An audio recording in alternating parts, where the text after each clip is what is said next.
Okay, gang. My name's David Wagner, and I'm the technical director for the theater department here at Missouri Southern, and I'm also your instructor for your theater appreciation online class. And today I want to talk to you, share a little lecture with you about play structure, and specifically the components of a play as they're described by Aristotle, a very famous ancient Greek philosopher and writer. And in his thesis, Poetics, which he wrote in 325 BCE, before Common Era. So what he wrote in Poetics, he's describing in a serious play what are the components of the drama, or the word drawn, D-R-A-N, which is ancient Greek for drama. So Aristotle, he's talking about what are those components, and the cool thing about these components, these structures of a serious play, is that these words are already in your vocabulary. These are already in your lexicon, and so this is going to seem really familiar, and you're going to think, oh wow, I already kind of knew that, and you do. You already know that. I'm just going to share with you the fact that you already know this stuff, and it's really cool. So the reason you know these words is because these are the words that you use to describe a movie that you've seen to friends or family. Anybody that you've seen a movie or a play or a TV show, you already use these words. And the first word that Aristotle uses to describe the structures of a play is plot. He said that that's the most important thing, because this is the mechanism, this is the mechanical description or the mechanical enumeration of the actions of a play. This is the mechanisms of a play. Literally, this is who enters and exits from a play. And it's that simple. The word plot, this is a little bit of trivia, but I think it's pretty cool.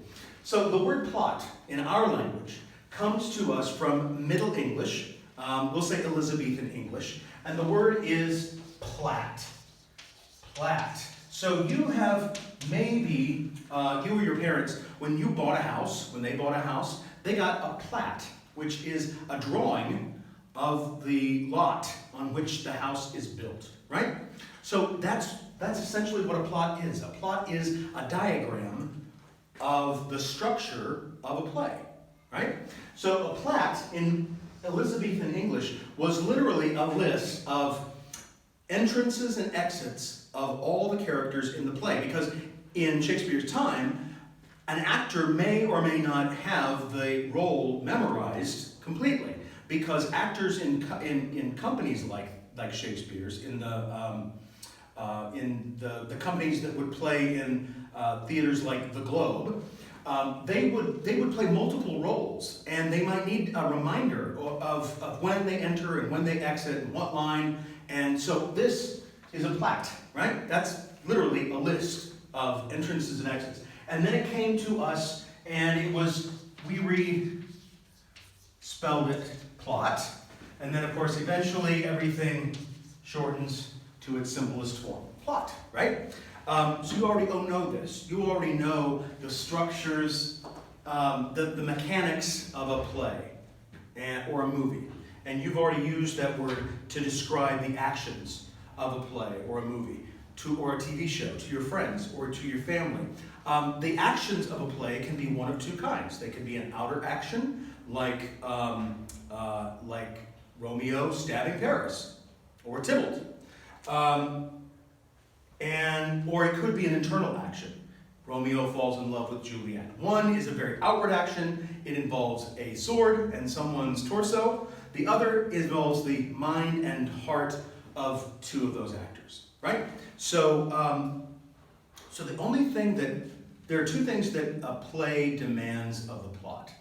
That, first of all, it makes sense, it be logical, and the second is that it be suspenseful. So what is logical? Well, so we make this contract.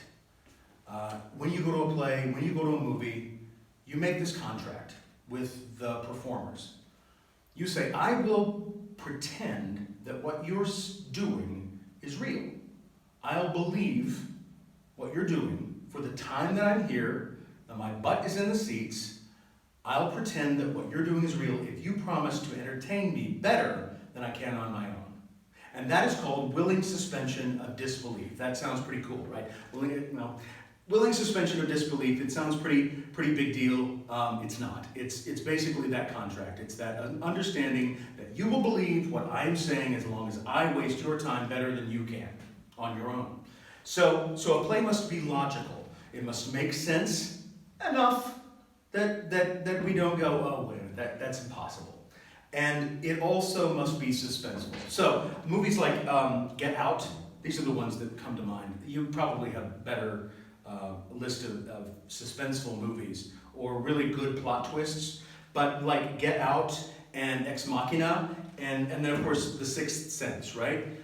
Turns out, spoiler alert, I See Dead People, right? Great twist at the end. So this is a suspenseful plot that keeps my interest and keeps me believing or wanting to find out what comes next. And that's plot. Very simple. The second element that Aristotle identifies is something that you're all also intimately acquainted, and that is character. So character, these are the human-like creatures that inhabit plays that take on the action of the play. And I say human-like because Disney is notorious, and so is Aesop, and the tradition goes on, of writers who personify critters or even inanimate objects like a candlestick or a teapot or any number of tableware in Beauty and the Beast. Disney is notorious for this. They personify critters or things with human characteristics, and they take on the action of the play. And characters exist so that we'll care about what's going on, so that we will tune in, and so that we will personally invest as audience members in what's in the action of the play, right? So the actors that play the characters, we're supposed to see ourselves in them, right? We're supposed to identify with their struggles. We're supposed to believe in them the way we believe in ourselves. And we're supposed to invest personally in whether or not they get what they want, whether or not they achieve their goals, whether or not they're good or evil. We're supposed to care about them. And so the character is the inroad that the playwright uses to get us interested and invested in the plot. Make sense? Cool. What is next? The third structure is theme.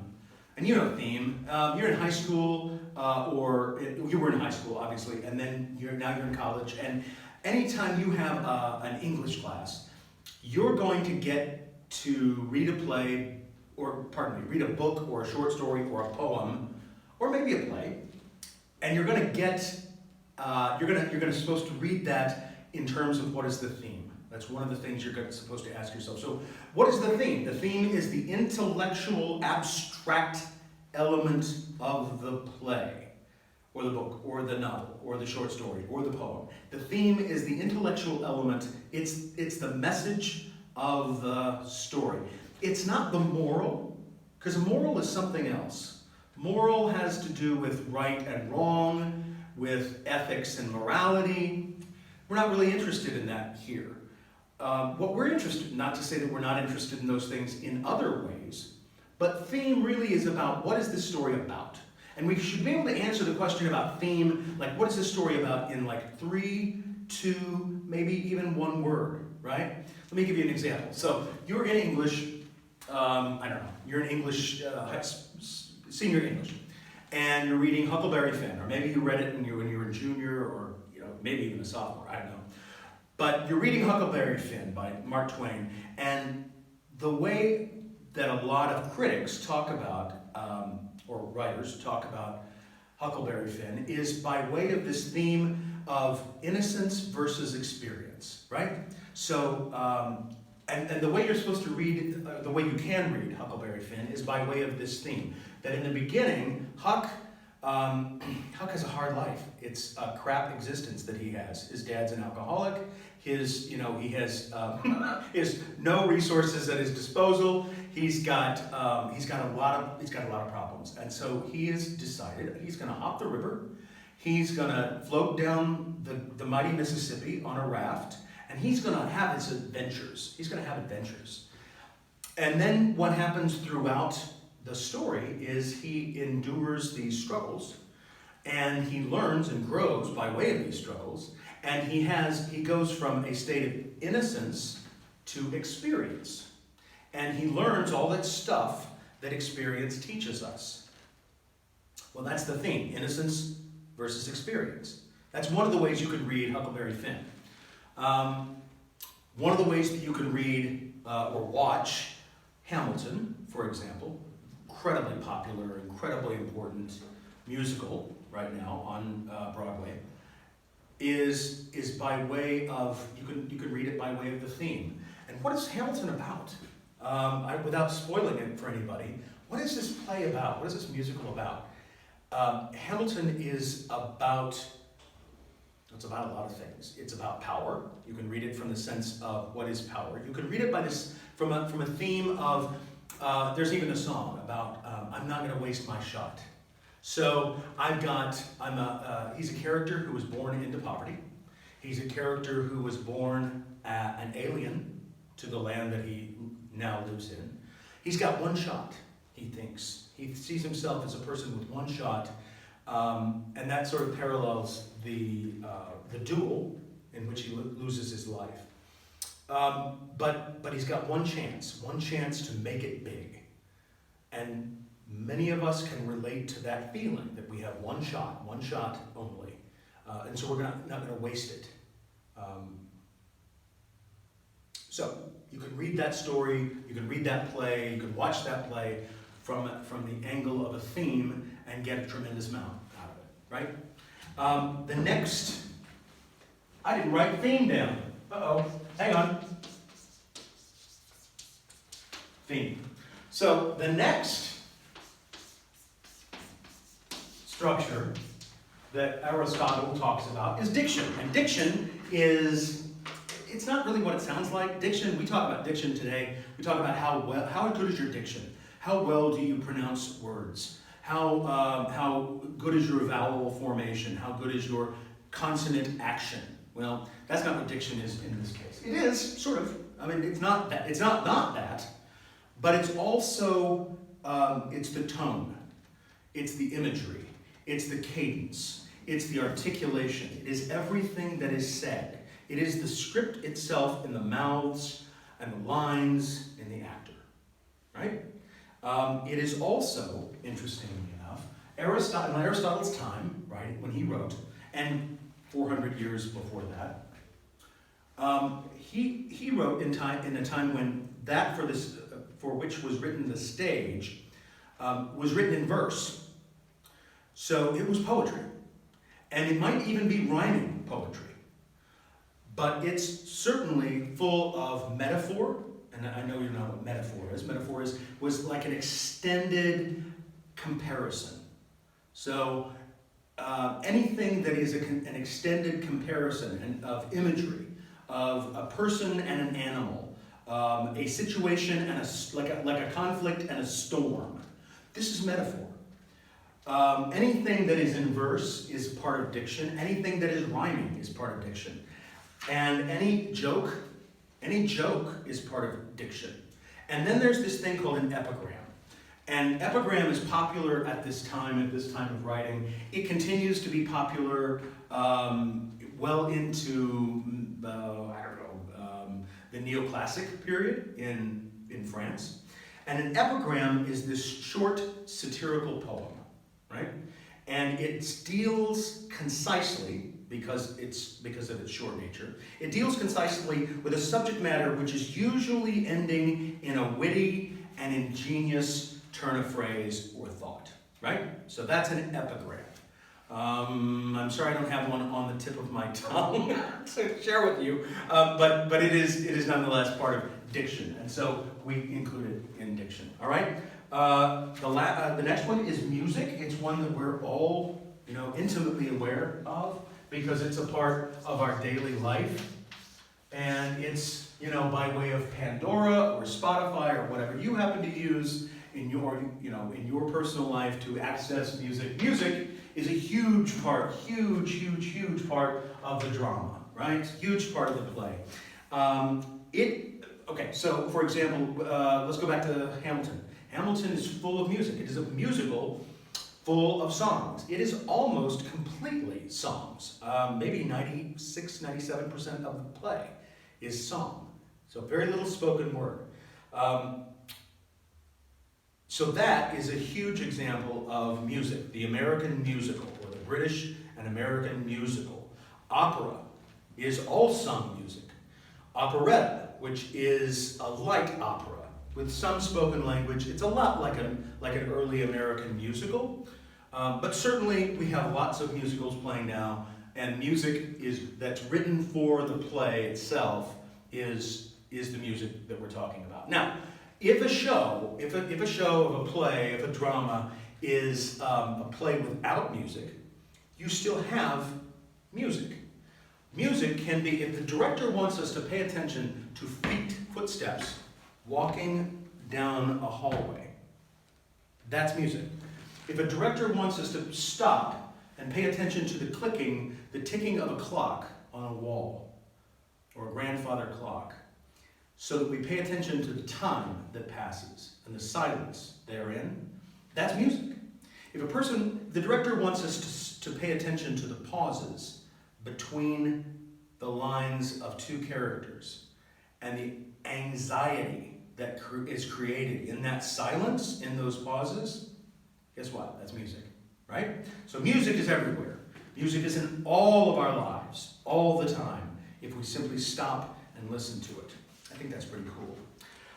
Okay, so the last thing that Aristotle identifies in the structures of his plays through Poetics is spectacle. Spectacle is anything that is seen, right? If you go to a concert and there are these aluminum trusses, these huge aluminum trusses that are filling the skies in varying ways, and there are moving headlights that are rotating in unison and synchronicity, and they're casting shafts of colored light through the air that look like architecture. And this is going along with the music that's being played on the stage by the musicians. That's spectacle, right? If you go to a fireworks display, the bursting of fireworks in the sky, syncopated with the music on the ground, that's spectacle. If you go to a musical, if you go to Hamilton, you're going to see some really interesting spectacle. You're going to see actors of color who are African American or Latino or Asian. There are a couple of white actors as well. Most of them are people of color. And these would have been the people who were actually enslaved at the time that Alexander Hamilton lived. And yet these are the people who are in costume of the people who would have been enslaving others. And so this juxtaposition of finery, of fashion and finery, with the faces of people who would otherwise have been enslaved at the time, is a powerful spectacle, and it gives me goosebumps to talk about it, right? That's the power of spectacle. That's anything you see, and that's a very deliberate thing that we as an audience member are invited to take a look at. Gang, that's Aristotle's Poetics as it relates to the structures of the drama, of plot, character, theme, diction, music, and spectacle. Please share with me any questions you've got. I'm going to upload this to Blackboard so that you can watch it, and you can share any questions or critiques. If none of this made any sense, or you had a good time and you thought it was funny, let me know, okay? Cheers.